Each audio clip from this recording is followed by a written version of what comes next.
आज मैं आप लोगों को डॉक्टर रामविलास शर्मा के समीक्षा सिद्धांत पर अपना विचार व्यक्त कर रही हूँ। ध्यान दीजिए। डॉक्टर रामविलास शर्मा मार्क्सवादी आलोचक हैं। मार्क्सवादी आलोचना का प्रादुर्भाव वर्मा जी से पहले ही हो चुका था। मार्क्सवादी साहित्यकार उसी साहित्य को श्रेष्ठ मानते हैं जिसमें सर्वहारा वर्ग के संघर्ष का चित्रण हो। पार्टी की नीतियों के आधार पर जनता को सशक्त क्रांति की चेतना प्रदान की गई हो। उनका कथन है कि साहित्य लिखते समय साहित्यकार को यह ध्यान रखना चाहिए कि वह सर्वहारा का सहयोगी साहित्य की रचना करे। रामविलास शर्मा की एक विशेषता है कि उन्होंने हर नए का समर्थन और हर पुराने का विरोध नहीं किया। उनका मत है कि यह अत्यंत आवश्यक है कि हम अपनी साहित्य की पुरानी परंपराओं से परिचित होने के साथ साथ हमें उनके श्रेष्ठ तत्वों को भी ग्रहण करना चाहिए। समीक्षा शैली। रामविलास शर्मा की समीक्षा शैली की एक प्रमुख विशेषता है व्यंग। दूसरी विशेषता है उसमें उदाहरण विद्यमान रहते हैं। उन्होंने जब पंडित राहुल सांकृत्यायन की आलोचना की थी तो साहित्य में भूचाल आ गया था, किंतु उन्होंने प्रमाण देकर अपनी बात की पुष्टि की, इसीलिए आने वाले तूफान से अप्रभावित रहे। स्वयं उनकी आलोचना अमृत राय ने हंस में की तो उन्होंने कहा कि आप प्रमाण दीजिए, बिना प्रमाण के मैं आपके किसी भी आरोप पर विचार नहीं कर सकता। सफल आलोचक। डॉक्टर शर्मा जी को जिन गुणों की उसने सफल आलोचक बनाया है वह है विद्वता, भाषा अधिकार, प्रामाणिकता, वैज्ञानिक दृष्टि और निष्पक्षता। निष्पक्षता के कारण एक ओर जहाँ वे किसी बड़े साहित्यकार की आलोचना की, वही नवोदित लेखकों के सम्मान भी दिलवाए।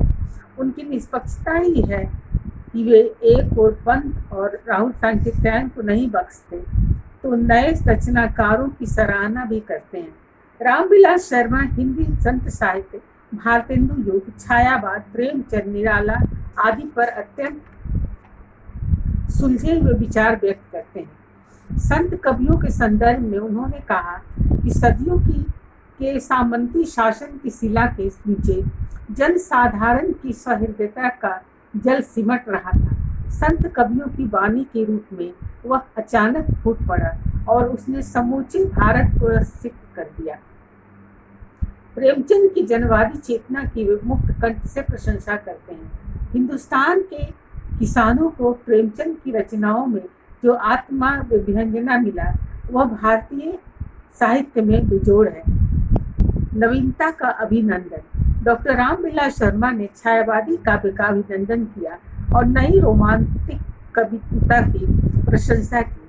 उनके अनुसार नई रोमांटिक कविता के नायिकाओं की क्रीड़ा के स्थान पर व्यक्ति एवं उसके भावों और विचारों को प्रतिष्ठित किया। निष्प्राण प्रतीकों के बदले सजीव भावों के द्वारा वे साहित्य को जीवन के निकट लाए। वे निराला की प्रशंसा करते थे।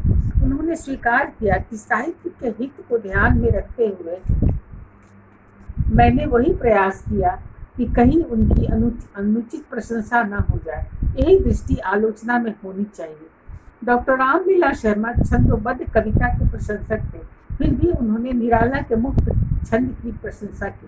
कारण यह है निराला के मुक्त छंद में गेयता, ध्वनि, सानुप्राणिकता, काव्य गुणों की विशेषता थी। डॉक्टर शर्मा साम्राज्यवाद, पूंजीवाद के कट्टर विरोधी थे। उनका मत था कि जो पूंजीवाद या साम्राज्य की खुशामद करे, उन्हें स्थायी बनाने में मदद करे, प्रगति के मार्ग पर कांटे बिछाए, वह देश का शत्रु है, हिंदी का शत्रु है। धर्म और संस्कृति के नाम पर जनता का गला घोटकर वह पूंजीवाद के दानव को मोटा करना चाहता है। उसने लेखकों और पाठकों को सावधान कराना चाहिए। रामविलास शर्मा की विचारधारा में काव्य शास्त्र की परंपरा मान्यताओं के लिए कोई स्थान नहीं है। निष्कर्षतः हम कह सकते हैं कि रामविलास शर्मा आधुनिक हिंदी आलोचना के शिखर पुरुष हैं।